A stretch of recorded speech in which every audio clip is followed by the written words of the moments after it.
মাত্র 10 মিনিটে একদম রেস্টুরেন্ট স্টাইল পনিরের এই রেসিপিটি আপনাদের সঙ্গে শেয়ার করছি।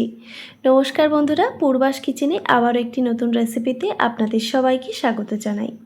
তো পনিরের রেসিপি বানানোর জন্য এখানে আমি 400 গ্রাম পরিমাণে পনির নিয়েছি। পনিরগুলোকে এরকম ছোট ছোট টুকরো করে কেটে নিয়েছি দেখুন। তো এবার আমি একটি কড়াইতে দিয়ে দিচ্ছি প্রায় 1 টেবিল চামচ পরিমাণে সাদা তেল আর 1 টেবিল চামচ পরিমাণে দিয়ে দিলাম বাটার। এরপর দিয়ে দিলাম সামান্য পরিমাণে নুন। তারপর কড়াইয়ের চারপাশে খুব ভালোভাবে বাটারটাকে ছড়িয়ে দিতে হবে। তারপর যে পনিরগুলো আমি কেটে রেখেছিলাম সেই পনিরগুলোকে প্রথমে ভেজে নেব। গ্যাসের ফ্লেমটা লো টু মিডিয়ামে রেখে পনিরগুলোকে হালকা করে একটু ভেজে নিতে হবে।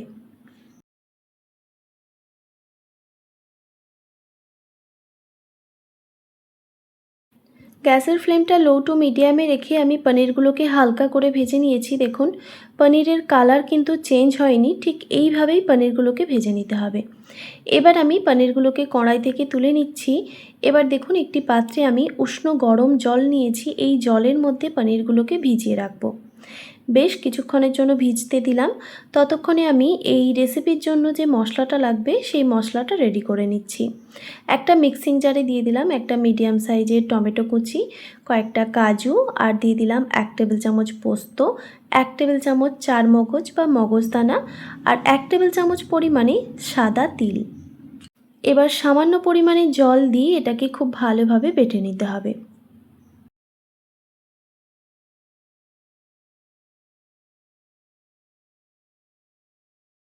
তো মশলাটা কিন্তু বাটা হয়ে গেছে। আর বন্ধুরা, আজকে কিন্তু আমি সম্পূর্ণ নিরামিষ পদ্ধতিতে পনিরের এই রেসিপি আপনাদের সঙ্গে শেয়ার করছি। আপনারা চাইলে রসুন পেঁয়াজ দিয়েও এই রেসিপিটা বানিয়ে নিতে পারেন। তো দেখুন মশলাটা বাটা হয়ে গেছে। এবার আমি এটিকে সাইডে সরিয়ে রাখছি, পরে ব্যবহার করব। আর এই দিকে দেখুন পনিরগুলোকে জলে ভিজিয়ে রাখার কারণে পনিরগুলো কিন্তু আগের থেকে অনেকটা নরম আর সফট হয়ে গেছে। এরপর দেখুন ওই কড়াইতেই দিয়ে দিলাম সামান্য পরিমাণে সাদা তেল আর 1 টেবিল চামচ পরিমাণে বাটার। এরপর এখানে আমি গোটা মশলা দিলাম, একটা তেজপাতা, 1 টুকরো দারচিনি, 2টো ছোটো এলাচ আর লবঙ্গ আর সামান্য একটু জয়িত্রী। তারপর গোটা গরম মশলা থেকে একটা সুন্দর ফ্লেভার ছেড়ে দিলেই যে মিক্সিতে আমি মশলাটা বেটে রেখেছিলাম সেটা দিয়ে দিলাম। এরপর কিছু গুঁড়ো মশলা অ্যাড করছি। দিয়ে দিলাম 1 টিস্পুন পরিমাণে গোলমরিচের গুঁড়ো, কালারের জন্য 1 টিস্পুন কাশ্মীরি লঙ্কার গুঁড়ো, স্বাদ মতো নুন আর চিনি। এরপর মিক্সির মগ ধোয়া সামান্য পরিমাণে জল দিয়ে দিলাম। এবার গ্যাসের ফ্লেমটা লো টু মিডিয়ামে রেখে এই মশলাটাকে ভালোভাবে কষিয়ে নিতে হবে।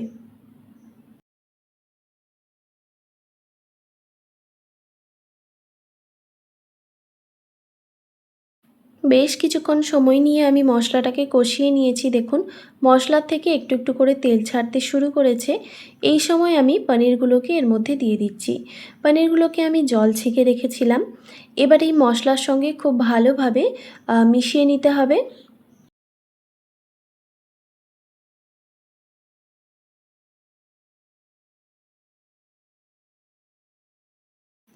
খুব ভালোভাবে মেশানো হয়ে গেছে। এবার আমি এখানে দিয়ে দিচ্ছি সামান্য পরিমাণে জল।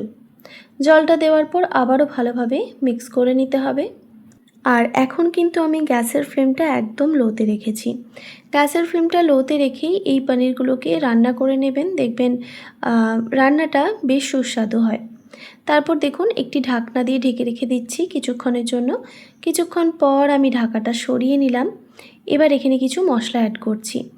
দিয়ে দিলাম সামান্য পরিমাণে গরম মশলার গুঁড়ো আর দিয়ে দিচ্ছি দুধের সর সহ দুধ, 1 বাটি পরিমাণে লিকুইড দুধ দিয়েছি। তারপর দিয়ে দিলাম সামান্য একটু কসুরি মেথি। এরপর সব উপকরণগুলোকে খুব ভালোভাবে মিশিয়ে নিতে হবে। তো আমাদের রেসিপি কিন্তু একদম রেডি হয়নি বন্ধুরা, এখনও কিছু উপকরণ মেশাবো। দিয়ে দিচ্ছি কয়েকটা কাঁচা লঙ্কা। এই সময় কাঁচা লঙ্কাটা দিলে দেখতেও ভালো লাগে আর স্বাদ ও গন্ধ দুটোই ভালো আসে। তারপর সবশেষে দিয়ে দিলাম সামান্য পরিমাণে ধনেপাতা কুচি। এবার এটিকে আমি গরম গরম পরিবেশন করে নেব। তো দেখতেই পেলেন বন্ধুরা, 10 মিনিটের মধ্যে তৈরি হয়ে গেল পনিরের দুর্দান্ত স্বাদের নিরামিষ রেসিপি। আশা করি আজকের এই রেসিপি আপনাদের ভালো লেগেছে। ভালো লেগে থাকলে অবশ্যই একটি like, comment, share and subscribe করে দেবেন।